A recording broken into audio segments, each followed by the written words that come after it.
எடுத்தவர்கள் வாசிக்கலாம். நான் தேவ சன்னிதானத்தில் காத்திருக்கிற நேரத்தில் என் இருதயத்தில் ஏவப்பட்ட ஒரு தேவ வார்த்தை, பரிசுத்த ஆவியானுடைய துணை கொண்டு நான் பிரசங்கித்து ஜெபிக்க ஆசைப்படுகிறேன். எல்லாரும் திருப்பிக் கொள்ளலாம் வேதத்தை. யோசுவாவின் புஸ்தகம் 3ஆம் அதிகாரம் அதனுடைய 7ஆம் வசனம். எல்லாரும் திருப்பிக் கொள்ளலாம். யோசுவா 3ஆம் அதிகாரம் அதனுடைய 7ஆம் வசனம். கர்த்தர் யோசுவாவை நோக்கி, நான் மோசேயோடு இருந்தது போல உன்னோடு இருக்கிறேன் என்பதை இஸ்ரவேல் எல்லாரும் அறியும்படிக்கு இன்று அவர்கள் கண்களுக்கு முன்பாக உன்னை மேன்மைப்படுத்துவேன். அல்லேலூயா. நல்ல கைகளை உயர்த்தி தேவனை ஸ்தோத்திரம் பண்ணலாம். அல்லேலூயா. சத்திய வார்த்தை எழுதப்பட்டிருக்கிறது. 4ஆம் நாளில், கடைசி நாளில் தேவ பிரசன்னத்தில் வந்து தேவனிடத்தில் எதையாகிலும் பெற வேண்டும் என்று வாஞ்சையாய் வந்திருக்கிற தேவ ஜனங்களை பார்த்து, இந்த தேசங்களை பார்த்து பரலோகத்தின் வார்த்தை வெளிப்படுகிறது. அப்பொழுது சேனைகளின் கர்த்தர் யோசுவாவை நோக்கி, மோசேயோடு இருந்தது போல் நான் உன்னோடு கூட இருக்கிறேன் என்பதை எல்லா ஜனங்கள் அறியத்தக்கதாக இன்று அவர்கள் கண்களுக்கு முன்பதாய் உன்னை மேன்மைப்படுத்துவேன். அல்லேலூயா. நான் உன்னோடு கூட இருக்கிறேன் என்பதை எல்லா ஜனங்களுக்கு தெரியப்படுத்துவேன். உன்னோடு ஒருவர் இருக்கிறார் என்பதை, நீ ஆராதிக்கிற தேவன் உன்னோடு இருக்கிறார் என்பதை, நீ சேவித்த ஆண்டவர் உன்னோடு கூட இருக்கிறார் என்பதை எல்லா ஜனங்கள் அறியத்தக்கதாக இன்று அவர்கள் கண்களுக்கு முன்பதாய் நம்மை மேன்மைப்படுத்துவாராக. ஹல்லேலூயா. ஜெபத்தோடு கவனியுங்கள்.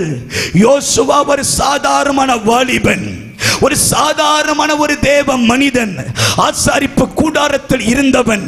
அவனை கொண்டு கர்த்தர் ஒரு பயங்கரமான காரியத்தை செய்யவில்லை. அந்த மனிதனை கொண்டு கர்த்தர் முகமுகமாய் இடைப்படவில்லை. ஒரு சாதாரண வாலிபனாய் இருக்கும் பொழுது உலகம் யோசுவாவுக்கு விரோதமாய் பேசியிருக்கலாம். யோசுவாவே, எங்கள் மோசே போல வர முடியுமா? எங்கள் மோசே யார் தெரியுமா? தேவனோடு முகமுகமாய் சந்தித்தவர். எங்கள் மோசே தேவனுடைய சிநேகிதர் என்று அழைக்கப்பட்டவர்.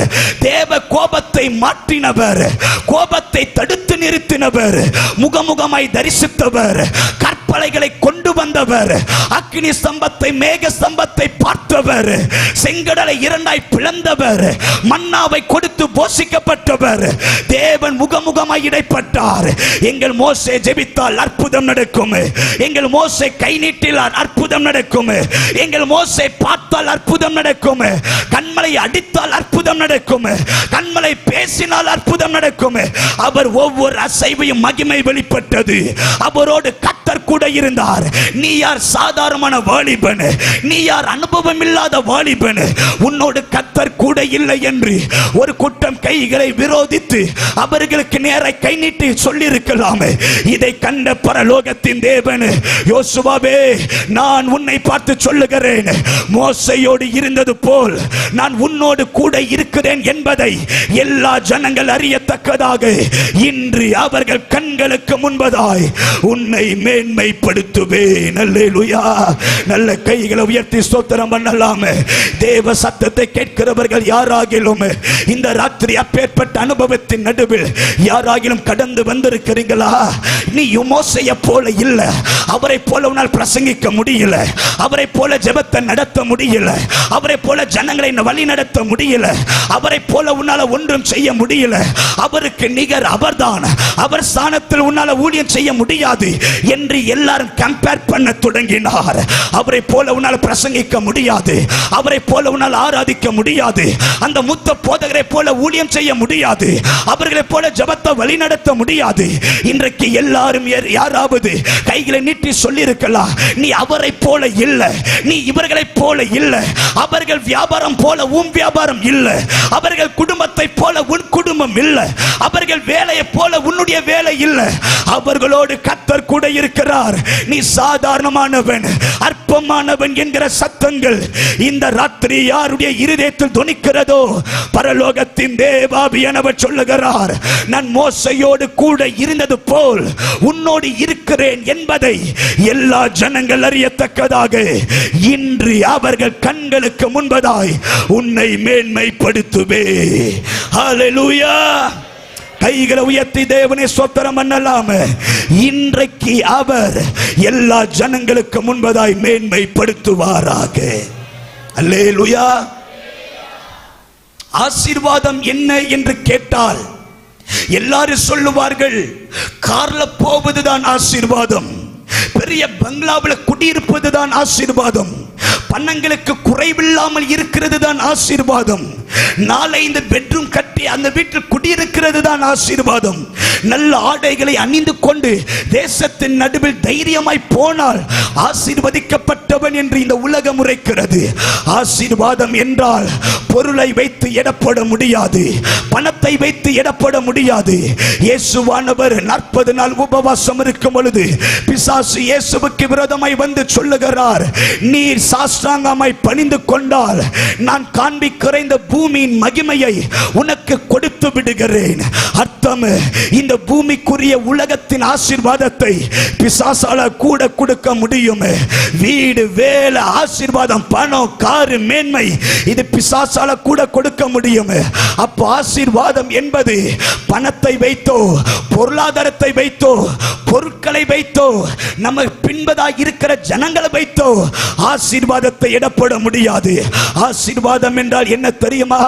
நான் மரண இருளில் நடந்தாலும் என்னோடு கூட ஒருவர் இருக்கிறார் என்றால் நான் தேவனால் ஆசீர்வதிக்கப்பட்டவன். எரிகிற அக்கினி சூளை நடுவில் போட்டாலும் நாளாமின் ஆளின் சாயல் எனக்காக வருவார் என்றால் நான் தேவனால் ஆசீர்வதிக்கப்பட்டவன். ஆசீர்வாதம் என்றால் என்ன? உலகத்தை உருவாக்கின சர்வ வல்லமையுள்ள தேவன் எந்த மனிதனை விட்டு பிரியாதிருக்கிறாரோ, எந்த மனிதனோடு கூட இருக்கிறாரோ அவர்கள் தேவனால் ஆசீர்வதிக்கப்பட்டவர்கள். ஆகையால் கர்த்தர் இந்த யோசுவாவை பார்த்து சொல்லுகிறார், நான் மோசேயோடு இருக்கிறது போல உன்னோடு இருக்கிறேன் என்பதை எல்லாருக்கும் நிரூபிக்கிற காலம் வரப்போகிறது. அதன் வண்ணமாகவே ஆண்டவர் யோர்தானுக்கு முன்பதாய் கொண்டு வருகிறார். மோசேக்கு முன்பதாய் செங்கடல் இருந்தது போல் யோசுவாவுக்கு முன்பதாய் யோர்தான் வைக்கப்பட்டது. ஆசாரியர்கள் கால்கள் பட்ட நேரத்தில் யோசுவாவுக்கு முன்பதாய் அந்த யோர்தான் பின்னிட்டு ஓடும் பொழுது எல்லாருடைய கண்களுக்கு முன்பதாய் தேவன் யோசுவாவை மேன்மைப்படுத்தினார். அல்லேலூயா. அந்த தேவன் இந்த ராத்திரியிலும் கர்த்தர் நம்மை மேன்மைப்படுத்துவாராக. அல்லேலூயா. நல்ல கைகளை உயர்த்தி தேவனை ஸ்தோத்திரம் பண்ணலாம. ஜெபத்தோடு கவனிங்கள், எனக்கு நேரம் இல்லை. ஜெபத்தோடு கவனிங்கள். கர்த்தருடைய ஆவியானவர் நம்மோடு தீர்க்கமாய் பேசுவாராக. எடுத்தவர்கள் வாசிக்கலாம். யோவான் எழுதின புஸ்தகம், சுவிசேஷ புஸ்தகம் 6ஆம் அதிகாரம் அதனுடைய 12ஆம் வசனம். யோவான் 6ஆம் அதிகாரம் அதனுடைய 12. அவர்கள் திருப்தி அடைந்த பின்பு அவர் தம்முடைய சீஷர்களை நோக்கி, ஒன்றும் சேதமாய்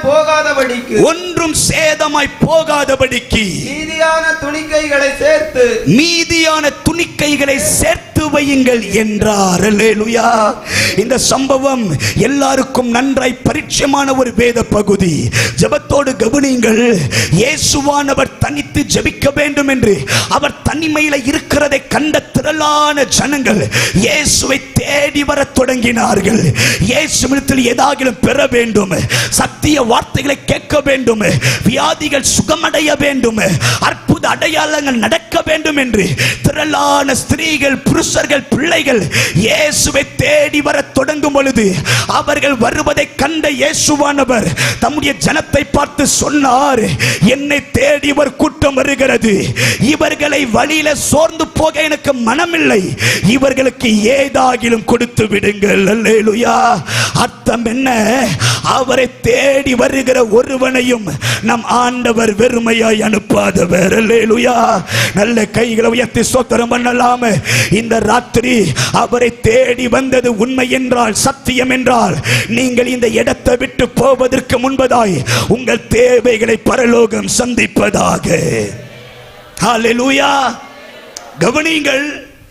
ஏறத்தாழ 5000 புருஷர்கள் அவருக்கு முன்பதாய் நின்று கொண்டிருக்க வேளையில் இயேசு பிலிப்பை பார்த்து கேட்டார், பிலிப்பே, இவர்களை வெறுமையாய் அனுப்ப எனக்கு மனமில்லை, இவர்களுக்கு ஏதாகிலும் கொடுக்க வேண்டும். எங்கே அப்பத்தை கொள்ளலாம் சொல்லுங்கள், எங்கே அப்பத்தை?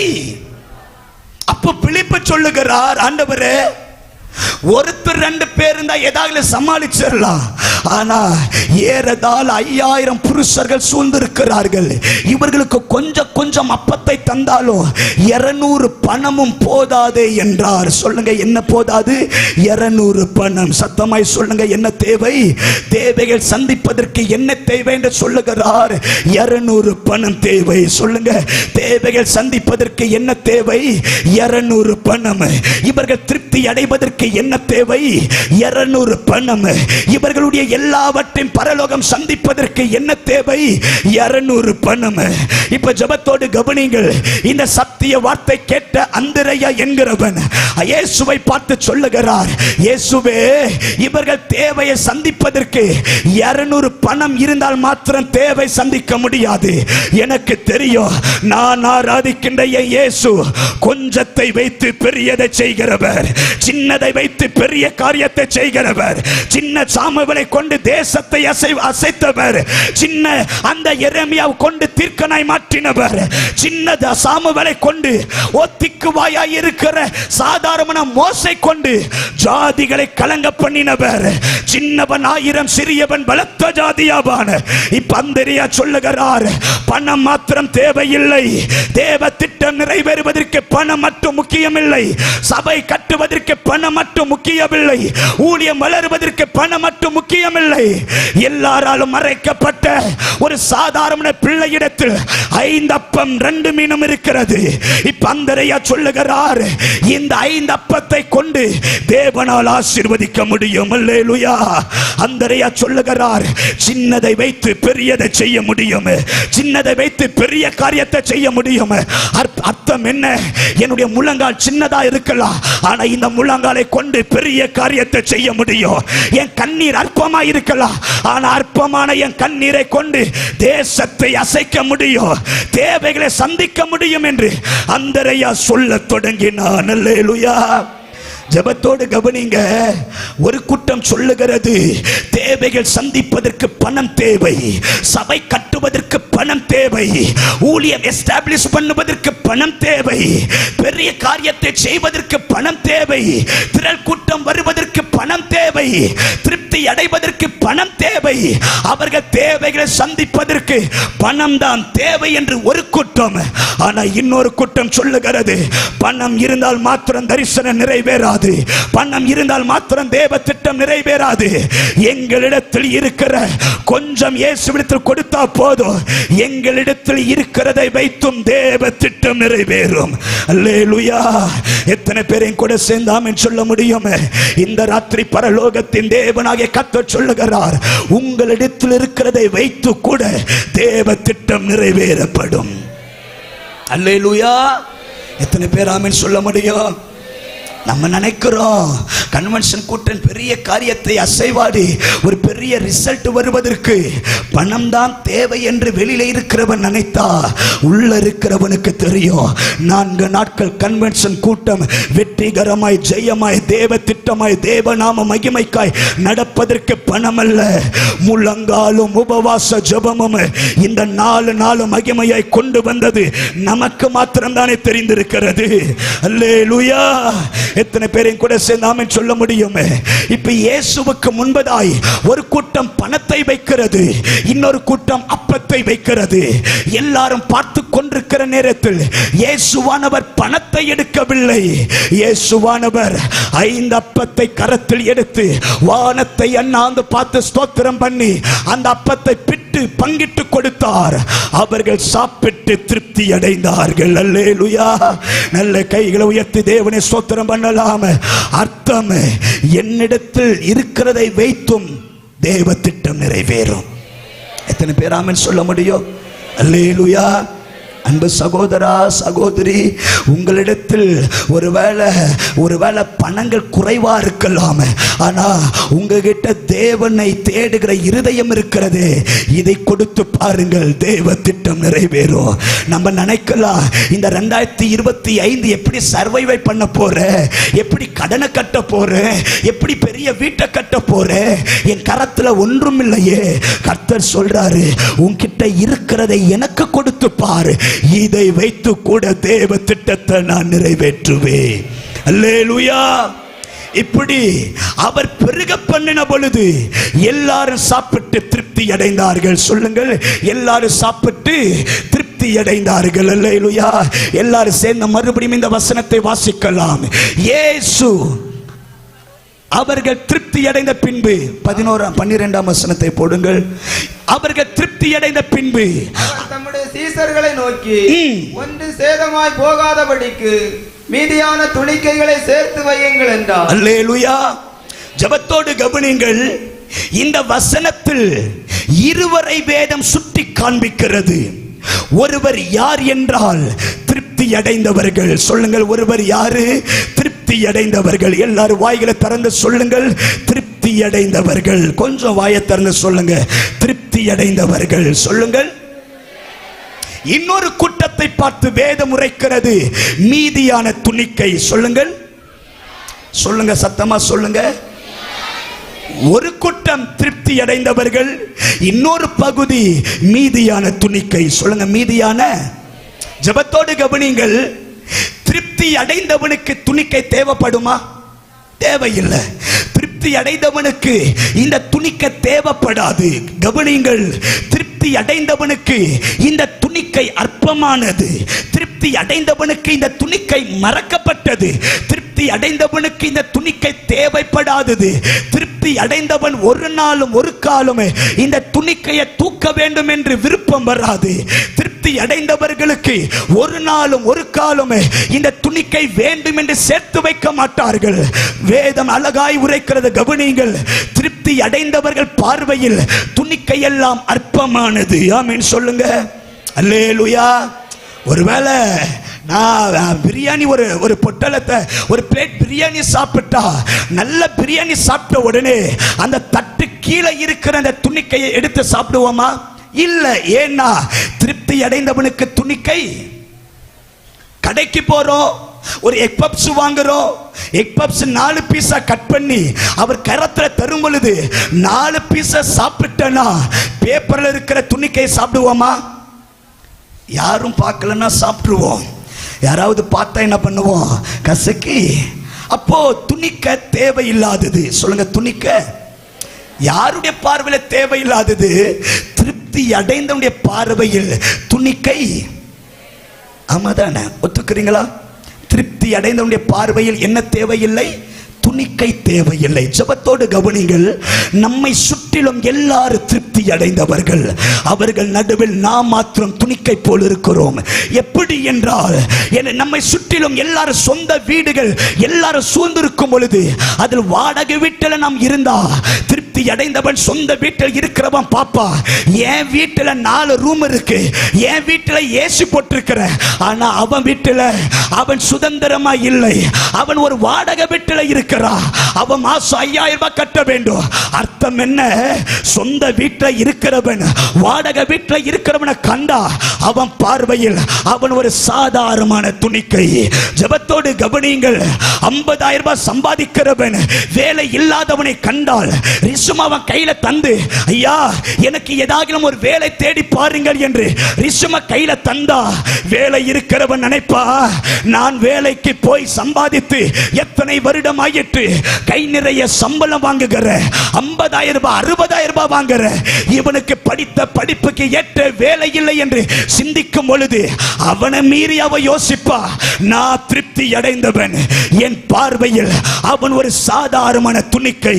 ஜெபத்தோடு கவனிங்கள், தேசத்தில் பெரிய பெரிய அதிகாரிகள் நின்றிருக்கும் பொழுது, நம்முடைய பிள்ளைகள் படிக்க முடியாத ஸ்தானத்தில் இருக்கும் பொழுது, படித்தவர்கள் பார்ப்பார்கள், எனக்கு எல்லாமே தெரிகிறது, என்னுடைய வாழ்க்கையில படிப்பு இருக்கிறது, ஆனா அந்த குடும்பத்தில் படிப்பில்லை, அந்த பிள்ளைகளுக்கு படிப்பில்லை, அவர்கள் கை நாட்டு என்று யோசிக்கும் பொழுது, படித்தவர்களுக்கு உள்ளத்தின் ஆழத்திலிருந்து அவர்கள் சொல்லாம சொல்லுவார்கள், நான் திருப்தி அடைந்தவன், என் பார்வையில் இவர்கள் சாதாரண துணிக்கை. அர்த்தம் என்ன? திருப்தி அடைந்தவர்கள் இல்லாதவனை பார்க்கும் பொழுது அவர்கள் துணிக்கை போல என்ன தொடங்குவார்கள். ஜெபத்தோடு கவனிங்கள், நல்ல வஸ்திரம் அடைந்தவன் வஸ்திரம் இல்லாதவனை கண்டால் அவன் பார்வையில் சாதாரண துணிக்கை. நல்ல அழகின் ரூபம் உடையவர் அழகு இல்லாதவர்களை கண்டால் அவர் பார்வையில் சாதாரண துணிக்கை. கார்ல போகிறவர் நடந்து போகிறவனை கண்டால் அவன் பார்வையில் நான் திருப்தி அடைந்தவன், என் பார்வையில் அவர்கள் சாதாரண துணிக்கை. நல்ல பிரசங்கிக்க தெரிந்தவன் பிரசங்கிக்க தெரியாதவனை கண்டால் அவன் பார்வையில் நான் திருப்தி அடைந்தவன், அவர்கள் சாதாரண துணிக்கை. அனுபவங்கள் நிறைந்திருக்கிறவர்கள் ஒரு சாதாரண வாலிபனை கண்டால் நான் அனுபவம் நிறைந்திருக்கிறது, என் பார்வையில் அவர்கள் சாதாரண துணிக்கை. ஜெபத்தோடு கவனிங்கள், ராகத்தோடு பாடுகிறவர்கள், ஸ்கேலோடு பாடுகிறவர்கள், பாட தெரியாதவர்களை கண்டால் அவர்களுடைய மைண்ட்ல சிந்தனையில ஆட்டோமேட்டிக்காய் வருகிற ஒரு வார்த்தை, நான் திருப்தி அடைந்தவன், என் பார்வையில் அவர்கள் சாதாரண துணிக்கை. இந்த சத்திய வார்த்தை கேட்கிற தேவ ஜனங்கள் யாராகிலும் இந்த அனுபவத்தின் பாதையில கடந்து வந்திருக்கிறீங்களா? நம்மை சுற்றிலும் எல்லாரும் திருப்தி அடைந்தவர்கள், அவர்கள் நடுவில் சாதாரண துணிக்கை போல் யாராகிலும் தள்ளப்பட்டவர்கள், அற்பமாய் எண்ணப்பட்டவர்கள், நிராகரிக்கப்பட்டவர்கள் இந்த மைதானத்தில் கூட்டத்தில் அமர்ந்து கொண்டிருக்கிறீங்களா? இந்த ராத்திரி கர்த்தர் உங்களோடு தான் பேச வந்திருக்கிறார். ஒரு நிமிஷம் எல்லாரும் கண்களை மூடி, ஒரு நிமிஷம் எல்லாரும் வாய்களை திறந்து எல்லாரும் தேவனை ஸ்தோத்திரம் பண்ணலாம், எல்லாரும் தேவனை ஸ்தோத்திரம் பண்ணலாம். இந்த கன்வென்ஷன் கூட்டத்தின் கடைசி நாளில் எல்லாரும் வாய்களை திறந்து, எல்லாரும் வாய்களை திறந்து, இன்னைக்கு ஜெபிக்கிறது போல நாளைக்கு ஜெபிக்க முடியாது. இந்த கூட்டத்தை போல நாளைக்கு கூட்டம் இல்லை. இந்த கன்வென்ஷன் கூட்டத்தை நம்பி விரும்பினது போல நாளைக்கு விரும்பினால் கன்வென்ஷன் கூட்டம் இல்லை. இதுதான் சந்தர்ப்பம், இதுதான் சந்தர்ப்பம். எல்லாரும் வாய்களை திறந்து ஜெபிக்க தொடங்கலாம், ஜெபிக்க தொடங்கலாம்.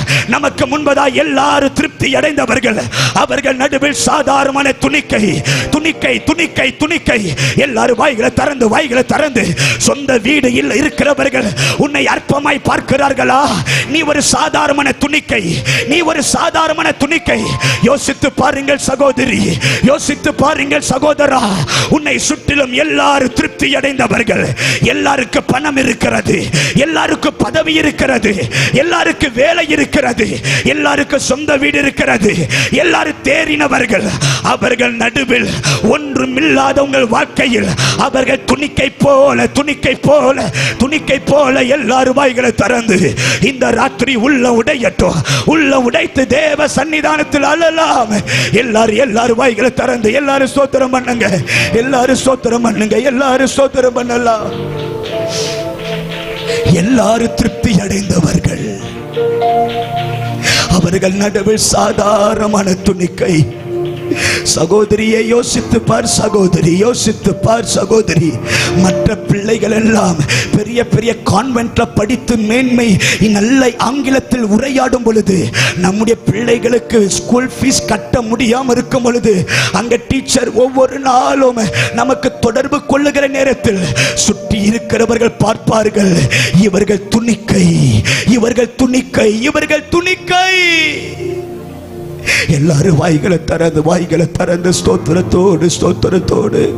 நமக்கு நல்ல வேலை இல்லாததுனால துணிக்கை போல பார்க்கிறார்கள், நல்ல எதிர்காலம் இல்லாதபடியால் துணிக்கை போல பார்க்கிறார்கள், நல்ல ஒரு வாழ்க்கை அமையாதபடியால் துணிக்கை போல பார்க்கிறார்கள். நம்முடைய கணவனார் குடித்து வெறித்து வந்து வீட்டில் இருக்கிற பாத்திரமெல்லாம் போட்டு உடைக்கும் பொழுது பக்கத்தில் இருக்கிறவன் பார்க்கிறான், இந்த குடும்பம் சாதாரணமான துணிக்கை, இந்த குடும்பம் சாதாரணமான துணிக்கை. நம்முடைய நிலைமை கண்டு இந்த உலகம் எல்லாம் நம்மை துணிக்கை போல பார்வையிடுகிறது. ஹல்லேலூயா. எத்தனை பேர் ஆமென் சொல்ல முடியும்? ஜெபத்தோடு கவனிங்க.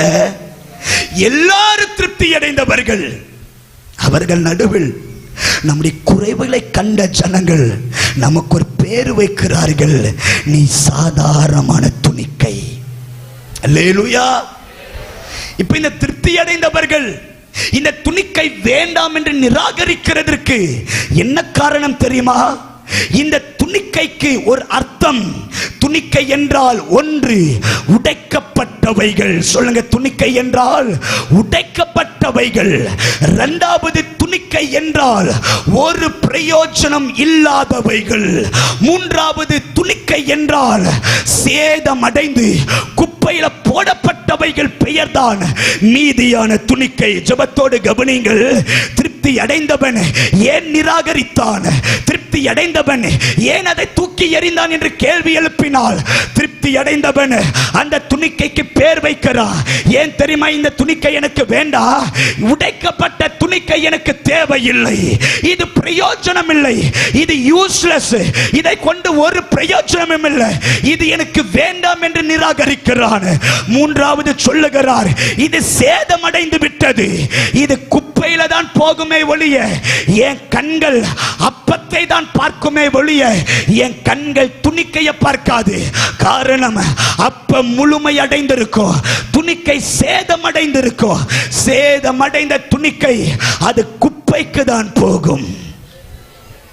கவனிங்கள், இந்த திருப்தி அடைந்தவர்கள் இந்த துணிக்கைக்கு இப்படி பேர் வைக்கிறார், உடைக்கப்பட்டது, பிரயோஜனம் இல்லாதது, குப்பையில போடப்பட்டது. அல்லேலூயா. ஜெபத்தோடு கவனிங்க. இவர்கள் இப்படி பார்க்கிறபடியால் தான் திருப்தி அடைந்தவர்கள் பார்வையில் துணிக்கை வேண்டாம் என்று நிராகரித்தார்கள். அல்லேலூயா. நல்ல கைகளை உயர்த்தி தேவனை ஸ்தோத்திரம் பண்ணலாம. இப்படி எல்லா கூட்டமும் திருப்தி அடைந்தவர்கள் இந்த துணிக்கையை அற்பமாய் பார்க்கும் பொழுது சத்திய வேதம் எழுதப்பட்டிருக்கிறது. அவர்கள் திருப்தி அடைந்த பின்பு இயேசு அவர்களை நோக்கி சொன்னார், ஒன்றும் சேதமடையாதபடிக்கு இந்த துணிக்கைகளை சேர்த்து வையுங்கள். அர்த்தம் என்ன? இந்த துணிக்கை எனக்கு தேவைப்படுகிறது. மனிதனால் நிராகரிக்கப்பட்ட துணிக்கை, மனிதனால் வேண்டாம் என்ற பண்ண துணிக்கை, கர்த்தர் சொல்றாரு, இந்த துணிக்கையை சேர்த்து வையுங்கள், இந்த துணிக்கை எனக்கு தேவைப்படுகிறது. விசுவாசிக்கிறவர்கள் நல்ல கைகளை தட்டி, யார் உன்னை வேண்டாம் என்று நிராகரித்தானோ, உடைக்கப்பட்டது, பிரயோஜனம் இல்லை, நீ குப்பை என்று எந்த மனிதர்கள் நிராகரித்து உன்னை அற்பமாய் கண்டார்களோ, இந்த கன்வென்ஷன் கூட்டத்தின் 4ஆம் நாள் பரலோகத்தின் தேவன் சொல்லுகிறார், இந்த துணிக்கை எனக்கு தேவை. ரிபாடா தூடானா தண்டரா பௌடானா, கீழே விழுந்த துணிக்கை எனக்கு தேவை, உடைக்கப்பட்ட துணிக்கை எனக்கு தேவை, குப்பையில இருக்கிற துணிக்கை எனக்கு தேவை, பிரயோஜனம் இல்லாத துணிக்கை எனக்கு தேவை. அன்பு சகோதரியே, இந்த ராத்திரி உன்னை தேடிதான் இயேசு அசைவாடுகிறார். நீ தேவனுக்கு தேவை. ரிபாடா தூராடா பாடா சம்தாடலா அகடகடா திடகடகடா. ஒரு மரண பயத்தின் காலகட்டம். பிசாசு சொல்லுவா, உன் ஞானத்தை எடுப்பம் பாரு, நான் படிக்கிற காலத்தில் ஸ்கூல் ஃபர்ஸ்ட் வாங்கினவன், ஆனால் பிசாசின் சத்தம் கேட்க கேட்க கேட்க 10th 500க்கு 100 மார்க் கூட எடுக்க முடியவில்லை. பிசாசு சொல்லுவா, உன்னை பைத்தியக்காரனாக்குவன் பாரு. என்ன நடக்கும்? ஸ்கூல் பேக மாட்டிட்டு ஸ்கூலுக்கு நடந்து போவேன், சூரியனை பார்த்து அரை மணி நேரம் சூரியன் கிட்ட பேசுவேன், மரத்துக்கிட்ட பேச பார்க்க வேண்டும் என்று வெறி எனக்குள்ளாக நடு ரோட்டில் பயணிப்பேன். வாகனம் வரும், எட்டி உதைக்கணும், ரத்தம் பார்க்கணும், யாராகிலும் வரணும், ஏதாகிலும் அடிக்கணும் என்கிற கொடூரை இருதயம் உள்ளவனாய், கடின இருதயமாய் மாற்றப்பட்டேன். என் பள்ளிக்கூடத்தில் என்னுடைய கிளாஸ்ல கயிறு வைத்து கட்டி வைப்பார்கள். என் பள்ளிக்கூடம் முழுவதும் என்னுடைய பெயர் ஈவன் பைத்தியக்காரன் என்று சொன்னார்கள். அதே வண்ணமாய்தான் நான் தன்னியாய் பேச தொடங்குவேன். மரத்துக்கிட்ட பேசுவேன், செடி கிட்ட பேசுவேன், பெஞ்சு கிட்ட பேசுவேன், பேனாவை எடுத்து எழுதினா பேனா கிட்ட பேசுவேன். ஏன்னா எல்லா இடத்திலும் பிசாசு இருந்து கொண்டிருப்பா, என்னை பயப்படுத்தி கொண்டிருப்பா. ஒரு மரண காலகட்டம். அல்லேலூயா. இப்ப பிசாசின் ஆளுகை எனக்குள்ள இருக்கிறபடியால் எனக்குள்ள ஒரு எண்ணம் வருகிறது, இனி சாகதான போகிறோம், எல்லா பாவத்தை ஏற்றுக்கொள்ளலாம் என்று தண்ணி அடிக்க ஆரம்பித்தேன். தண்ணிக்கு அடிமையாய் மாறின. சிகரெட் பிடிக்க ஆரம்பிச்சேன், சிகரெட்டுக்கு அடிமையாய் மாறின. கஞ்சா பிடிக்க ஆரம்பிச்சேன், கஞ்சாவுக்கு அடிமையாய் மாறின. போதை ஊசிகளை போட ஆரம்பிச்சேன், போதை ஊசிகளுக்கு அடிமையாய் மாறின. சரீரம் முழுவதும் தேட்ட குத்த ஆரம்பித்த, சரீரம் முழுவதும் பிளேட் எடுத்து கீற தொடங்குவேன், ரத்தம் சொட்ட வேண்டும் என்கிறத ஒரு வெறி எனக்குள்ள. இப்படி பிசாசின் ஆளுகை, நான் பிசாசின் பாவ வல்லமை எனக்குள் பயங்கரமான ஆளுகை செய்கிற ஒரு காலகட்டம். இப்படிதான் என்னுடைய வாழ்நாள் முழுவதும் பிரயாணிக்க தொடங்கின. பிசாசின் சத்தங்கள் கேட்டு கேட்டு என்னுடைய முகமெல்லாம் மாறத் தொடங்கினது. நான் பைத்தியக்காரனாய் மாறத் தொடங்கின. பைத்தியம் போல பேசுவேன், பைத்தியம் போல நடப்பேன். என்னுடைய பெயர் என் பள்ளிக்கூடத்தில் பைத்தியக்காரன், மென்டல் என்று சொல்லுவார்கள். இப்படிதான் என் வாழ்க்கை பயணித்து இருக்கிற காலகட்டம். இதுல ஒன்று நடக்க தொடங்கினது. நேரமில்லை, ஜெபத்தோடு கவனிங்கள். சுருக்கமாய் சொல்லுகிறேன். 2012 வருடம் மே மாதம் 25 தேதி ஒரு கூட்டத்தின் நடுவில் பிரவேசிக்கிற, தேவனை ஆராதிக்கிற கூட்டம். கூட்டம் முடிந்தவுடனே எல்லாரும் சாட்சியாய் சொல்லுகிறார்கள், என்னை வாழ வைத்தவர் இயேசு, என்னை விடுதலையாக்கினவர் இயேசு, எனக்கு ஜீவனை தந்தவர் இயேசு என்று எல்லாரும் சாட்சி சொல்லுகிற சமயத்தில் எனக்குள்ள ஒரு கேள்வி வருகிறது.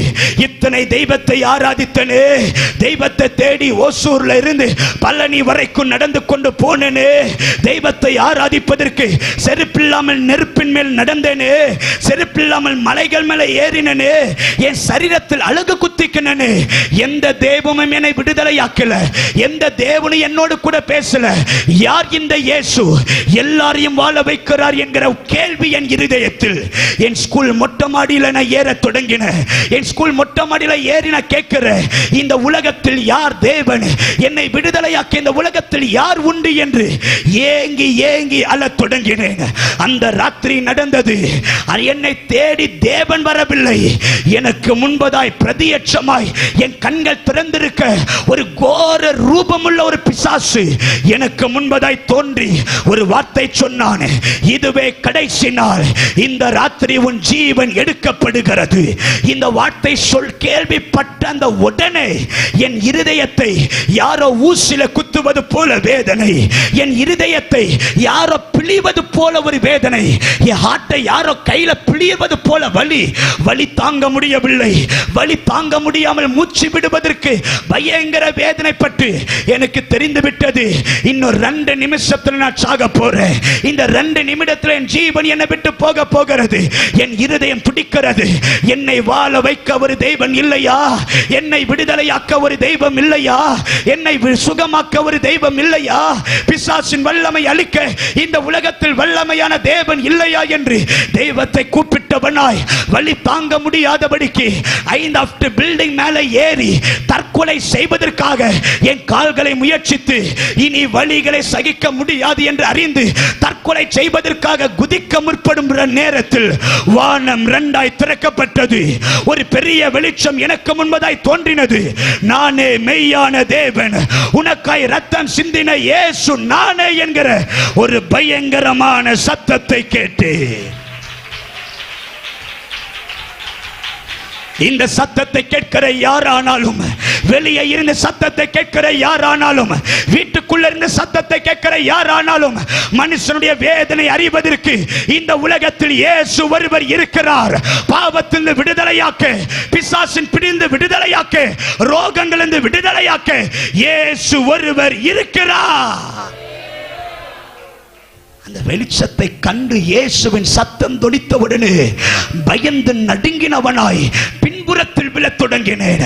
அந்த சத்தம் என்னை அதிர வைத்தது. அந்த சத்தம் எனக்குள் நடுக்கத்தை கொண்டு வந்தது. உச்சம் தலைந்து உள்ள கால் வரை நாடி நரம்பு எலும்பெல்லாம் ரத்தமெல்லாம் நடுநடுங்கிறது. அவர் சத்தம் சாதாரணமானவர் அல்ல. மரங்களை உடைக்கிற சத்தம், பூமியை அதிர பண்ணுகிற சத்தம், வல்லமை நிறைந்த ஒரு சத்தம். அந்த சத்தத்தை கேட்கிற பொழுது மொத்த உலகத்தையும் நொறுக்கினால் எப்படி சத்தம், அப்படி வல்லமையான ஒரு சத்தத்தை கேட்டேன். 3 மணி நேரம் என்னால் எழுந்திருக்க முடியாதபடிக்கு எனக்குள்ள பயங்கர நடுக்கம் பிடித்தது. 3 மணி நேரம் நான் எழுந்திருக்கும் பொழுது மறுபடியும் ஒரு சத்தம், உனக்காக என் ஜீவனை கொடுத்து உன்னை மீட்டெடுத்தேன், எனக்கு நீ வேணும் என் ஊழியத்தை செய்ய. நான் சொன்ன, ஆண்டவரே, எனக்காக நீ ஜீவன் தந்தது உண்மை என்றால் என் ஜீவன் இருக்கிற வரைக்கும் நான் உமக்காக வாழுவேன் என்று அந்த அதிகாலை நேரத்தில் தேவனோடு உடன்படிக்கை செய்து கொண்டேன். இப்ப நான் என்ன பார்க்கிறேன், எனக்கு பாவ எண்ணம் இல்லை, பாவ என்னை விட்டு ஓடினது, பிசாசின் பிரச்சனை இல்லை, பிசாசு பிரச்சனை விடுதலையாக்கப்பட்டது. ஒருவன் கிறிஸ்துவுக்குள் இருந்தால் பழையவைகள் ஒளிந்தன, எல்லாம் புதியதாயின. கர்த்தர் அவனை புதிய சிருஷ்டியாய் மாற்றுகிறவர். என்னையும் புதிய சிருஷ்டியாய் மாற்றினார். இயேசுவை சொந்த இரட்சகராய் ஏற்றுக்கொண்டேன். பெரிய சந்தோஷம். ஏசப்பா தான் மெய்யான தேவன். இப்ப நேரா வீட்டுக்கு போய் எங்க அம்மா கிட்ட, அம்மா இயேசுதாமா மெய்யான தேவன், முதலடி தொடப்படி. நான் வீட்டுல பைபிள் படிக்கணும் என்ற ஆசை, பைபிள் திறந்து வச்சா எங்க அம்மா பைபிள் கிழிச்சு போடுவாங்க. பைபிள் படிக்கணும்ன்ற ஆசை, எங்க அம்மா பைபிளை தூக்கி நெருப்புல போட்டுருவாங்க. நான் எப்படி தெரியுமா பைபிள் படிப்பேன்? நைட்டு 12 மணி ஆச்சுன்னா எல்லாரும் தூங்கின உடனே ஒரு பெட்ஷீட்டை மூடி பைபிள் திறந்து ஃபோனில் டார்ச் லைட் அடிச்சு தான் நான் பைபிள் படிப்பேன். எனக்கு சபைக்கு போகணும் என்ற ஆசை, இப்படி அமர்ந்து ஆராதிக்கணும் என்ற ஆசை, தேவனை ஆராதிக்கணும் என்பது ஆசை. பாத்ரூம் போய் முகத்தை கழுவி கொண்டா எங்க அம்மா பாத்ரூம் கதவை அடைத்து விடுவார்கள். பாத்ரூம் கதவை எகிரி குதிச்சு ஆராதனை போய் கலந்து கொண்டால் ஆமீன் போட்டு வெளியே வந்த உடனே எங்க அம்மா ஒரு கோலை பெரமை வைத்து தெரு தெருவாய் அடித்து கொண்டு போவார்கள். என் கையெல்லாம் காயமா இருக்கும். எங்க அம்மா சூடு வைப்பாங்க, எங்க அம்மா அடிப்பாங்க, தெரு தெருவாய் அடித்து கொண்டு போவாங்க.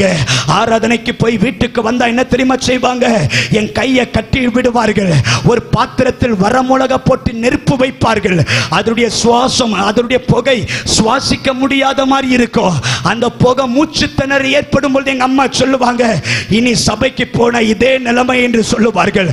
ஆனா தேவ கிருபையில சொல்லுகிற எத்தனை அடி, எத்தனையோ உதைகள், எத்தனையோ நெருக்கடிகள், ஆனா தேவ கிருபையில ஒரு நாள் கூட ஆராதனைக்கு போக தவறினது கிடையாது. ஒவ்வொரு வருஷமும் தேவனே அந்த உலகத்தில் மாலப்படுவேன். எங்க அம்மா பார்த்தாங்க, இந்த வருஷமும் நீ மாலப்படணும் என்றார்கள். ஒரு வருஷம் இயேசுவை ஏற்றுக்கொண்டபடியால் எங்கள் தகப்பன் தாயார் என் கூட பேசவே கிடையாது. ஒரே வீட்டில் அனாதை போல் இருந்தேன். எங்க அம்மா சொன்னாங்க, ஒவ்வொரு வருஷமும் நீ மாலப்படுவல்ல, இந்த வருஷம் நீ மாலப்படணும் என்று எங்க சொந்த மாமா சித்தப்பா சொந்தமெல்லாம் அழைத்து கொண்டு வந்தார்கள். அப்ப எனக்கு வயது 17 வயசு. அப்போ ஒரு சாட்சம், ஒரு டிஷர்ட் நான் போட்டிருக்கிறேன்.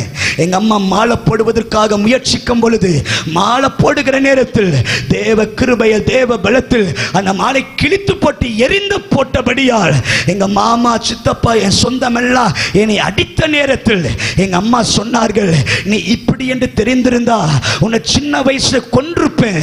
ஒன்று செய், மாலை போட்டா வீட்டில் இரு, இல்ல வீட்டு விட்டு வெளியே போய் என்று துரத்து விட்டார்கள். நான் வீட்டு விட்டு வெளியே வரும்பொழுது எனக்கு வயது 17 வயது. என் சட்டை கிழிந்திருக்கிறது, என் ஷார்ட்ஸ் கிழிந்திருக்கிறது. நடு தெருகள்ல தான் படுத்தேன், ரயில்வே ஸ்டேஷன்ல தான் படுத்தேன், பிளாட்ஃபார்ம்ல தான் தூங்கினேன், ஒசூர் பஸ் ஸ்டாண்ட்ல தான் படுத்தேன். முதலாய் வீட்டை விட்டு துரத்தப்பட்ட நேரத்தில் உள்ளத்தின் ஆழத்தில் சொல்றேன், ஆண்டவரே எங்க அப்பா என்ன கைவிடல, ஆண்டவரே எங்க அம்மா என்ன மறக்கல, ஆண்டவரே என் சொந்தமெல்லாம் வேண்டாம் என்று பகைத்து வெளியே போய் என்று சொல்லல, ஆண்டவரே. ஆனா நான் சொல்றேன், என்னை பாவத்திலிருந்து மீட்டெடுத்தவர், என்னை கிருபையால ரட்சித்தவர். நான் ஒரே ஒரு வாழ்க்கை வாழுகிறேன். அந்த வாழ்க்கை என் தேவனுக்காக ஏதாவது சாதிக்கணும், ஆண்டவரே. 17 வயதுல தெரு தெருவாய் படுக்க தொடங்கினேன்.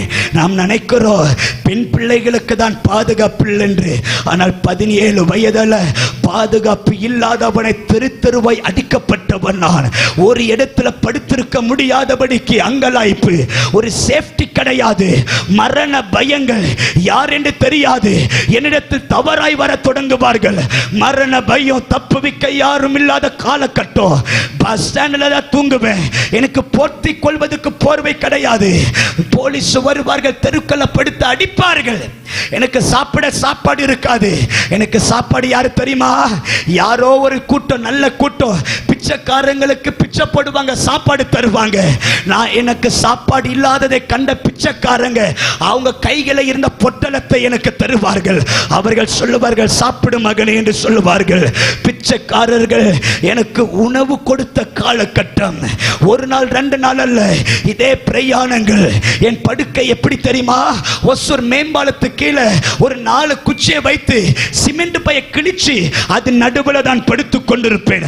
காற்றடித்தா பறக்கும், மழை வந்தா பறக்கும், குளூர்ல நடுக்கத்துல தான் படுத்துக் கொண்டிருப்பேன். நான் கிறிஸ்துமஸ் டைம் சபைக்கு போக வேண்டும் என்ற ஆசை. சபைக்கு போனா உள்ள இருக்கிறவங்க சொன்னார்கள், பிச்சைக்காரன் சபைக்கு வரக்கூடாது என்று என்னை சபையில விட்டு துரத்தினார்கள்.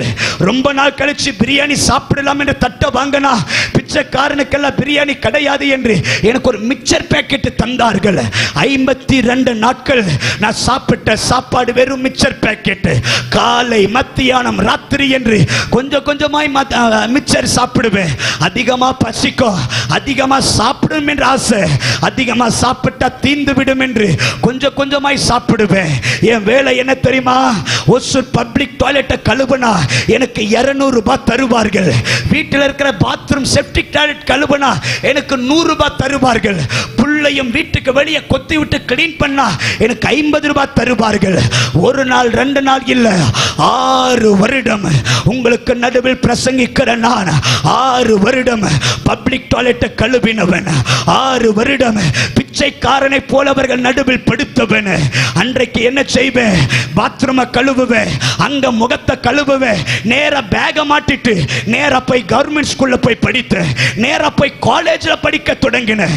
எல்லாருக்கும் புதிய துணி, எல்லாருக்கும் புதிய வஸ்திரம். எனக்கு வஸ்திரம் இருக்காது. எல்லாருக்கும் வெரைட்டியான சாப்பாடு. என் சாப்பாடு என்ன தெரியுமா, காலையில 10 ரூபாய் கூளை வாங்கி கொண்டு மத்தியானத்தில் காலேஜ்ல போய் எடுத்து கவர்ல கட்டி தருவார்கள். நான் அந்த கூளை தான் மத்தியானம் சாப்பிட தொடங்குவேன். ஒரு நாள் 2 நாள் அல்ல, 6 வருடம் இதே பள்ளத்தாக்கில் நடந்தவன். ஆனால் 6 வருடம் இந்த ஸ்கூல் எல்லாம் முடித்து தனியே வரும் பொழுது வனாந்தரமான ஒரு இடத்துக்கு போய் முழங்கால நின்று கதறி அழுவ, ஆண்டவரே இந்த 6 வருடம் என்னை இந்த தேசம் பிச்சைக்காரன் என்று சொல்லுகிறது, என்னை அநாதை என்று சொல்லுகிறது, என்னை வேதனை உள்ளவன் என்று சொல்லுகிறது, என்னை எதிர்காலம் இல்லாதவன் என்று சொல்லுகிறது. ஆனால் எனக்கு ஒரு ஆசை, ஆண்டவரே இவர்கள் என்னை பிச்சைக்கார அநாதை என்று சொல்லுகிறார்கள், ஆனா எனக்கு ஒரு ஆசை, வாழ்ற வாழ்க்கை ஒரே ஒரு வாழ்க்கை. அந்த ஒரு வாழ்க்கை ஜீவனை கொடுத்த தேவனுக்காக ஏதாகிலும் வாழ்ந்து சாதிக்க வேண்டும் என்ற ஆசை. என்னுடைய படிப்பின் காலகட்டம், ஸ்கூலுக்கு போவேன், எல்லாரும் விளையாடுவார்கள், ஆனால் ஸ்கூல்ல தேவனை பிரசங்கிக்க தொடங்குவேன். பஸ்ல ஏறுவேன், எல்லாரும் பாட்டு கேட்பார்கள், ஆனா பஸ்ல ஏறி பிரசங்கிக்க தொடங்குவேன். ட்ரெயின்ல ஏறி பிரசங்கப்பேன். எங்க படுக்கிறனோ bus stand, railway station, platform, எங்க போனாலும் எங்க நடந்தாலும் வேதத்தை கையில பிடித்து நமக்காய் ரத்தம் சிந்தவர் இயேசு, நம்மை வாழ வைக்கிறவர் இயேசு என்று எங்க போனாலும் பிரசங்கம், எங்க போனாலும் பிரசங்கம். எத்தனை அடிகள், எத்தனை உதைகள், எத்தனை அவமானங்கள், கேட்பார் யாரும் இல்லாதபடியால் எத்தனை அடிகள் வாங்கினவன் நான் தெரியுங்களா?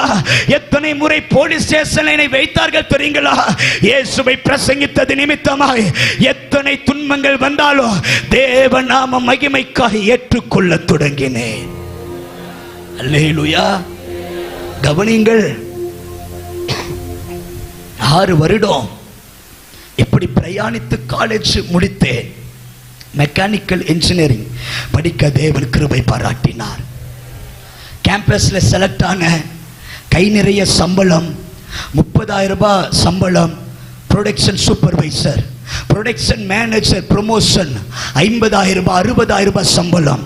இப்படி பெங்களூர்ல சம்பளம் வாங்கி வேலை செய்து கொண்டிருக்கும் பொழுது என் குடும்பம் என்னை ஏற்றுக்கொண்டது, என் குடும்பம் என்னை அங்கீகரித்தது, என் குடும்பத்தை போஷிக்க தொடங்கின. இந்த வருமானம் என் குடும்பத்தை அடுத்த கட்டத்திற்கு கொண்டு போக தொடங்கினது. இப்படி என் அழகாய் பிரயாணித்துக் கொண்டிருக்கிற வாழ்க்கையில் இயேசுவானவர் எனக்கு தரிசனமாகி சொன்னார், உன்னை சம்பாதித்து நல்வழியில குடும்பத்தை நடத்துவதற்காக என் ஜீவனை கொடுத்து உன்னை மீட்டெடுக்கவில்லை, நீ எனக்கு தேவை என் ஊழியத்தை செய்ய. அந்த நேரமே வேலையை தூக்கி எறிந்து விட்டு ஒரு அறைக்குள்ள போய் கதவை அடைத்து செபிக்க தொடங்கின. ஆண்டவரே, நீர் என்னை ஊழியத்துக்கு அழைக்கிறீர், எனக்கும் ஊழியம் செய்ய வேண்டும் என்ற ஆசை. ஆனா நான் யார் ஆண்டவரே? எதற்காக என்னை ரட்சித்தீர்? எதற்காக என்னை அபிஷேகம் பண்ணினீர்? எதற்காக ஊழியம் செய்ய என்று சொன்னீர்? என்னை கொண்டு என்ன தேவ திட்டம் இருக்கிறது எனக்கு வெளிப்பட வேண்டும். ஏன் தெரியுமா? எனக்கு பிரசங்கிக்க தெரியாது, எனக்கு சபை நடத்த தெரியாது, நான் பைபிள் காலேஜ் படிக்க கிடையாது, எனக்காக ஒரு பாஸ்டர் இருக்கல, என் குடும்பத்தில் யாரு கிறிஸ்தவன் கிடையாது, எனக்காக நிற்கவோ, எனக்காக ஜெபிக்கவோ, எனக்காக வழக்காடவோ, எனக்கு ஆலோசனை தரவோ இந்த உலகத்தில் யாரும் இல்லை ஆண்டவரே. தன்னந்தனியா நிற்கிறேன். ஆனா எனக்கு ஆசை, நான் யாரு என் தரிசனம் தெரிந்தால் உமக்காக உண்மையாய் ஊழியம் செய்வேன். கதவை அடைத்துக் கொண்டு இரவும் பகலும் ஏசப்பா சொல்றேன், ஏசப்பா நீங்க என் கூட பேசுற வரைக்கும் நான் சாப்பிட மாட்டேன், நீங்க என் கூட பேசுற வரைக்கும் நான் கதவை திறந்து மனிதனை பார்க்க மாட்டேன், நீங்க என் கூட பேசுற வரைக்கும் போன் எடுத்து அம்மா நல்லா இருக்கிறீங்களான்னு கேட்க மாட்டேன், போனை சுவிட்ச் ஆஃப் பண்றேன், சாப்பாடை கண்ட்ரோல் பண்றேன், கதவையும் ஜன்னலையும் அடைக்கிறேன். நான் பார்த்தா உண்மைதான் பார்க்கணும், கேட்டா உங்க சத்தத்தை தான் கேட்கணும். நீங்க இல்லாம இந்த அறையை விட்டு போக கூடாது, செத்தாலும் சாவனே ஒழிய இந்த அறையில நீங்க இல்லாம வெளியே போக கூடாது. அங்க இருக்கிற தண்ணீரை மட்டும் குடித்து கொண்டிருக்கிற ஒரே அறையில சாப்பிடாம எந்த மனிதனை பார்க்காம போனை தொடாம ஒரு அறையில எவ்வளவு நேரம் இருக்க முடியும்? ஒரு நாள் இருக்கலாமா? நானும் கதற இரவும் பகலும் செபிக்கிறேன், இயேசு வருவார், என்னை ஆசீர்வதிப்பார், என்னை ஊழியத்தில் அவர் அனுப்புவார் என்று ஒரு நாள் முழுவதும் கதவை அடைத்து அல்லும் பகலும் புசியாமல் ஜெபிக்கிறேன். இயேசு வருவார் என்று காத்திருக்கிறேன். இயேசு வரவில்லை. நான் சொல்றேன், ஆண்டவரே ஒரு நாள்ல வரலன்னா 3 நாள் இருப்பேன், 3 நாள் அல்லும் பகலும் புசியாமல் இரவும் பகலும் ஜெபம், கண்ணீரோடு ஜெபம், 3ஆம் நாள் இரவு பயங்கர சந்தோஷம். இயேசு வரப்போகிறார். இயேசு வரவில்லை. சொல்றேன் 7 நாள் இருப்பேன். ஏன்னா 7ஆம் நாள்ல மோசேக்கு மேகத்தின் மூலமாய் பேசினவர். 7 நாள் இரவும் பகலும் அல்லும் பகலும் புசியாமல் மனிதனை பாராமல் ஜெபம், கண்ணீர் வடிக்கிற 7ஆம் நாள்ல பெரிய சந்தோஷம். ஏசப்பா வருவார், என்னை ஆசீர்வதிப்பார், என்னை ஊழியத்தில் அனுப்புவார். 7 நாள் காத்திருக்கிற இயேசு வரவில்லை. சொல்றேன் 21 நாள் இருப்பேன். ஏனென்றால் தானியேல் ஜெபிக்கும் போது, பிரியமானவனே வேண்டிக் கொள்ள தொடங்கும் போது கட்டளை பிறந்தது என்று சொன்னீரே, நானும் 21 நாள் இருப்பேன். 21 நாள் அல்லும் பகலும் இரவும் பகலும் புசியாமல் கண்ணீரோடு ஜெபம். இயேசு வருவார் என்று பார்க்கிறேன். 21 நாள் இயேசு வரவில்லை. சொல்றேன் 40 நாள் இருப்பேன், 50 நாள் இருப்பேன், இயேசு வரவில்லை. 60 நாள், 70 நாள், இயேசு வரவில்லை. 80 நாள், 90 நாள், இயேசு வரவில்லை. 97 நாள் இரவும் பகலும் புசியாமல் கதவை திறக்காமல் அந்த ரங்கத்தின் பிதாவை நோக்கி கூப்பிடுகிற சரீரமெல்லாம் பலவீனம். எனக்குள்ள ஒரு கேள்வி, எனக்கே 97 நாள் இயேசு பேசலையே, எப்படி நான் இயேசு ஜெபத்தை கேட்கிறவர் என்று எப்படி என்னால் பிரசங்கிக்க முடியும் என்று உள்ளம் உடைந்து உடைந்து கண்ணீர் தேம்பி தேம்பி அழுக, வெள்ளன் இல்லாதபடிக்கு அழுது அழுது 97ஆம் நாள் அழுக முடியாதபடி பலவீனத்தோடு அப்பாவை பார்த்து அழுகிற நேரத்தில் பூட்டப்பட்ட அறையில் 97ஆம் நாள் இரவில் ஒரு வெளிச்சமாய் தேவன் உலாவ தொடங்கினார். ஒரு சத்தம் கேட்கப்படுகிறது, மகனே நீ விரும்புகிறதை என்னிடத்தில் கேள், நான் உனக்கு தருவேன். எனக்கு ஆசை ஆதி அப்போஸ்தலர்கள் செய்த ஊழியம் செய்யணும், வரங்கள் வல்லமை வேண்டும், முடவன் நடக்கணும், குருடன் பார்க்கணும், வரங்கள் மேல தாகம், வரங்கள் வேணும் என்று சொல்ல போனால் ஆவியானவர் ஏற்ற நேரத்தில் உதவி செய்கிறவர். அன்றைக்கு தான் ஆவியானுடைய உதவியை நான் 100% பார்க்க தொடங்கினேன். என் வார்த்தை சொல்லாதபடிக்கு ஆவியானவர் தடை செய்து சொன்னார். ஆத்துமாவை கேட்காத, சரி வரங்களை கேட்காத, ஆத்துமாவை கேள் என்றார். அப்ப என் இருதயம் அந்த வெளிச்சத்தை பார்த்து அழகாய் அழுது சொல்லுகிறது, ஆண்டவரே நான் ஒரு நாள் மரிப்பது உண்மை, நான் ஒரு நாள் சாவது உண்மை, நியாயாதிக்கு முன்பதாய் வருவது உண்மை. அன்றைக்கு என் கைகள் வெறுமையாய் நியாயாதிபதிக்கு முன்பதாய் வரக்கூடாது. நான் உம்மை பார்த்து சொல்றேன், நீர் எனக்கு கொடுத்த ஊழியத்தின் பிரதிபலனாய் நான் வெள்ளியை, பொன்னை, பணத்தை, மேன்மை, கனத்தை, ஒருவேளை பெரிய பெரிய பட்டணத்தை, பலிப்பிடத்தை, போஸ்டர், பெரிய நாமம், பிரபலம், காரு, பங்களா இதெல்லாம் கேட்கலையா. நான் சாவதற்கு முன்பதாய் எனக்கு தேவை 1 கோடி ஆத்துமாக்கள், எனக்கு தேவை 1 கோடி ஆத்துமாக்கள். மரணம் என்னை சந்திக்கிற நேரத்தில், பிதாவே நீர் எனக்கு கொடுத்த ஊழியத்தின் பிரதிபலனாய் 1 கோடி ஆத்துமாக்கள் என்று ஆத்துமாக்களால் நிறைந்தவனாய் உமக்கு முன்பதாய் நிற்க வேண்டும் என்று அவரை பார்த்து சொல்ல சொல்ல சொல்ல ஒரு வெளிச்சம் வெளிச்சத்தில் ஒரு கரம் என் தலை மேல் அமர்ந்து என்னை ஆசீர்வதித்து சொன்னார், நீ புறப்பட்டு போ, உன்னை தேசங்களுக்குள் நான் அனுப்புகிறேன். இன்றைக்கு வரைக்கும் தேவன் பிரயோஜனிக்கிறார். எனக்கு தெரியும் துணிக்கைதான், ஆனால் கர்த்தருடைய கரத்தில் பிரயோஜனிக்கிறார். அல்லேலூயா. எத்தனை பேர் என் கூட சேர்ந்து ஆமென் சொல்ல முடியும்? இந்த கன்வென்ஷன் கூட்டத்தின் கடைசி நாள் சகோதரா, நமக்கு ஒரு வாழ்க்கை உண்டு என்பதை மறந்து விடாத. ஆண்டவர் நம்மை ரட்சிக்கிறதுக்கு காரணம் ஒரு நல்ல வீடு கட்டணும், அந்த வீட்டில் குடியிருக்கணும், நல்ல தங்கத்தை சேர்த்து வைக்கணும், நல்ல இடத்தை வாங்கணும், நல்ல தலைமுறைகளுக்கு சேர்த்து வைக்க வேண்டும் என்பதற்காக மாத்திரம் ஆண்டவர் நம்மை ரட்சிக்கவில்லை. ஆண்டவர் நம்மை ரட்சித்ததற்கு ஒரு நோக்கம் உண்டு. வேதம் உரைக்கிறது, சுவிசேஷத்தை பிரசங்கித்தியாதிருந்தால் எனக்கு ஐயோ, அது எல்லார் மேல விழுந்த கடமை. இங்க இருக்கிற ஒவ்வொருவரும் ஏதோ ஒரு விதத்தில் தேவனுக்கு ஊழியம் செய்ய வேண்டும், ஏதோ ஒரு விதத்தில் தேவனுடைய நாமத்தை மகிமைப்படுத்த வேண்டும். ஆகையால் தான் கர்த்தர் நமக்காக ரத்தம் சிந்திருக்கிறார்.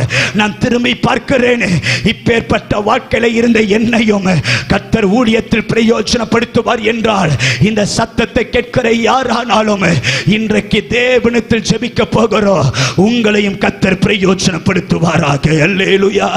எல்லாரும் எழுந்திருந்து நம்ம ஜெபிக்க போறோம். நேரம் முடிந்து விட்டது. ஒரு 2 நிமிடம் நம்ம ஜெபித்து முடிக்க போகிறோம். எல்லாரும் எழுந்திருந்து, எல்லாரும் எழுந்திருந்து, எல்லாரும் எழுந்திருந்து வாய்களை திறந்து உள்ளத்தின் ஆழத்திலிருந்து ஏக சத்தத்தோடு, இருதயத்தின் வாஞ்சையோடு, இருதயத்தில் வாசையோடு எல்லாரும் வாய்களை திறந்து ஸ்தோத்திரம் பண்ணலாம். சகோதரி ஸ்தோத்திரம் பண்ணலாம். உங்களுக்கு முன்பதாக இருக்கிறவன், புறஜாதிகள் இருக்கிறவன் கர்த்தர் ஊழியத்தில் கொண்டு வருகிறார் என்றால் ஏன் கர்த்தர் உங்களை பிரயோஜனப்படுத்த முடியாதா? அன்பு வாலிபனே, வாலிப சகோதரியே, இருக்கிற வாழ்க்கை ஒரே ஒரு வாழ்க்கை. இந்த ஒரு வாழ்க்கை நம்ம யாருக்காக வாழ போகிறோம்? பணத்திற்காக வாழ போகிறோமா? உலகத்திற்காக வாழ்ந்து மடிய போகிறோமா? இல்லை உலகத்தின் ஐஸ்வர்யத்திற்காக ஜீவிக்க போகிறோமா? இல்ல ஜீவன் தந்த இயேசுவுக்காய் வாழ்ந்து மரிக்க போகிறோமா? எல்லாரும் வாய்களை திறந்து, எல்லாரும் வாய்களை திறந்து பரலோகத்தின் தேவனை உள்ளத்தின் ஆழத்திலிருந்து எல்லாரும் ஸ்தோத்திரம் பண்ணல. யார் அமைதலா இருக்க கூடாது, யார் அமைதலா இருக்க கூடாது, யார் அமைதலா இருக்க கூடாது.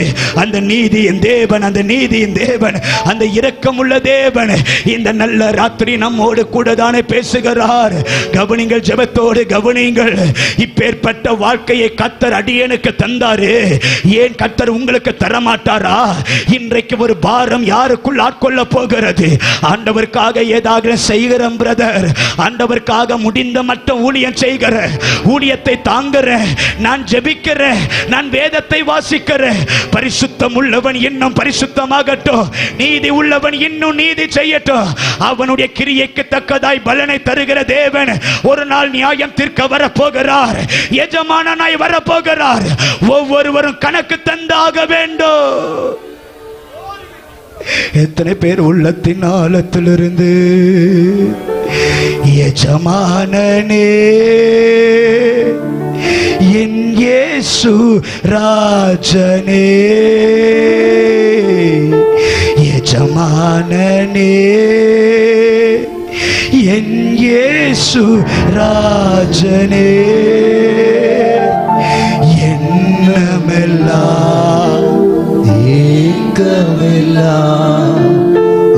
சித்தம் செய்வதுதானே. எத்தனை பேர் சொல்ல முடியும்? எண்ணமெல்லாம் ஏக்கமெல்லாம் உம் சித்தம் செய்வதுதானே. உயிர் வாழும் நாட்களெல்லாம் ஓடி ஓடி உழைத்திடுவே, உயிர் வாழும் நாட்களெல்லாம் ஓடி ஓடி உழைத்திடுவே, அழைத்தீரே உம் சேவைக்கு, என்னை அழைத்தீரே உம் சேவைக்கு, அதை நான் மறப்பேனோ, அதை நான் எஜமானனே, என் இயேசு ராஜனே,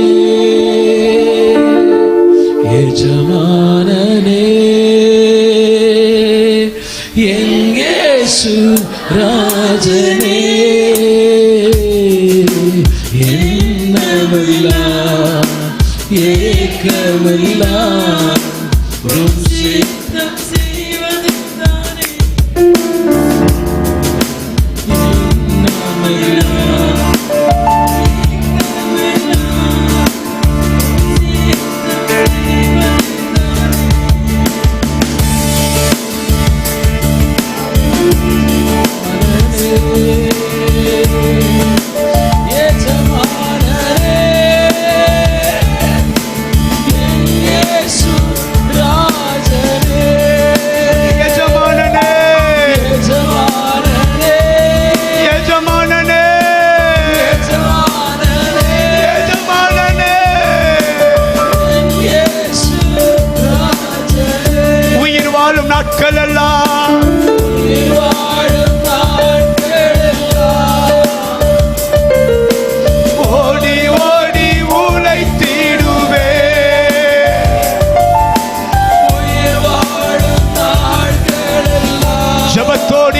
தேவனை ஆராதிக்கலாம்.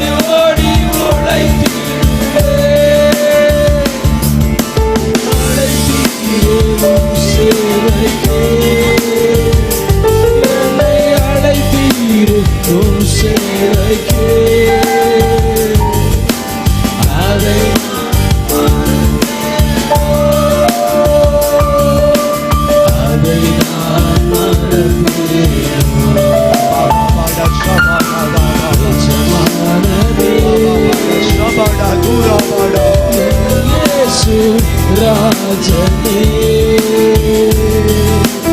எஜமானனே இயேசு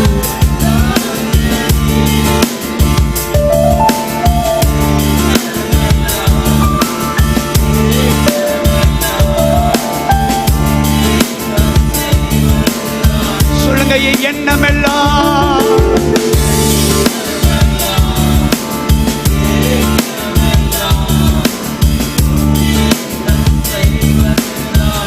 உமக்காகத்தான் வாழ்கிறேன், உமக்காகத்தான் வாழ்கிறேன், உம்மைத்தான் நேசிக்கிறேன்.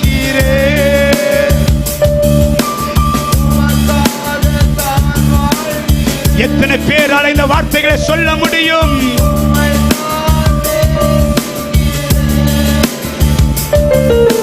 பலியாகி என்னை மீட்டீரே,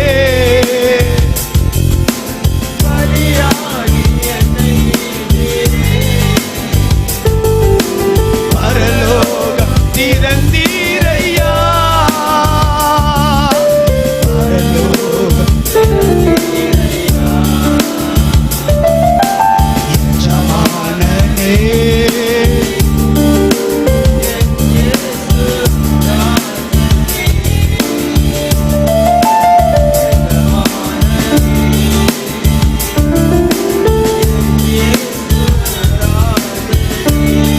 எண்ணமெல்லாம்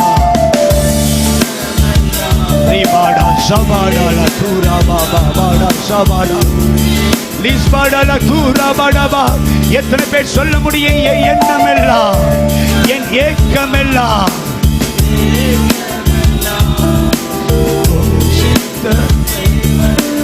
நல்ல கைகளை தட்டி தேவனை மகிமைப்படுத்தலாம். என் எண்ணமெல்லாம் ஏக்கமெல்லாம் தேவனுக்காக ஏதாகிலும் செய்ய வேண்டும், எஜமானனுக்காக இந்த உலகத்தில் ஏதாகிலும் வாழ வேண்டும். உயிர் வாழும் நாட்கள் எல்லாம் ஓடி ஓடி உழைக்க வேண்டும். என்னை ஊழியத்திற்கு அழைத்தீரே, என்னை பிரயோஜனப்படுத்தும், என்னை பிரயோஜனப்படுத்தும், ஏதாகிலும் வாழ வேண்டும் என்று எத்தனை பேருக்குள்ள வைராக்கியம் வருகிறது? அவர்கள் நல்ல கைகளை தட்டி விடாதபடிக்கு நல்ல கையை தட்ட தட்ட தட்ட ஒரு அபிஷேகம், ஒரு அபிஷேகம் பட்டி எரிய போகிறது. சாதிக்கிற வைராக்கியம் பட்டி எரிகிறது. எஜமானன் வரப்போகிறார், எஜமானன் வரப்போகிறார். நீதியோடு நியாயத்தோடு நியாயம் தீர்க்க வரப்போகிறார். சகோதரி, எழும்ப வேண்டிய காலம் இது. தூசியை உதறிவிடு, எழும்பே. சீயோன் குமாரத்தியே, எழும்பு எழும்பு, உன் வல்லமையை தரித்துக்கொள்.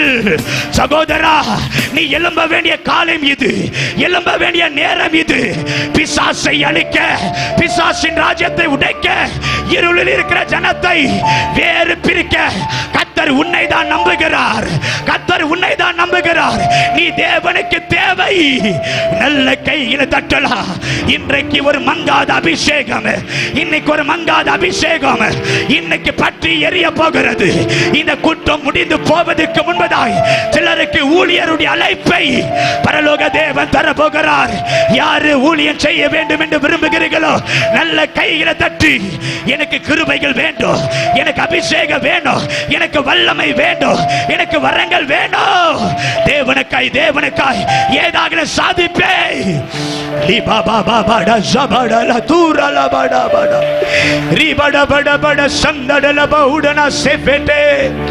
தேவ மகிமை வெளிப்பட்டு கொண்டிருக்கிறது. தேவ மகிமை வெளிப்பட்டு கொண்டிருக்கிறது. அநேகர் மேல தேவ கிருபை இறங்கி வருகிறது. அநேகர் மேல தேவ வல்லமை கட்டவிழ்க்கப்படுகிறது. கர்த்தர் வேறு பிரிக்கிறார், வேறு பிரிக்கிறார். துணிக்கையாய் இருந்த உன்னை தூக்கி எடுப்பதற்கு காரணம் 5 அப்பம் 5000 பேரால புசிக்க முடியும் என்றால் 12 கூடை உலகத்தை போஷிக்க முடியும். நீ அநேகருக்கு போஷிக்கப்படுவ. கர்த்தர் உன்னை பிரயோஜனப்படுத்துகிறார். கர்த்தர் உன்னை வாழ வைக்கிறார். பெற்றுக்கொள்ள அந்த அக்கினி, பெற்றுக்கொள்ள அந்த அபிஷேகம், பெற்றுக்கொள்ள அந்த கிருபை. நல்ல கைகளை தட்டி உனக்கு உண்டான வரத்தை அனல் முட்டி கொண்டு எழுப்பு, அனல் முட்டி கொண்டு எழுப்பு.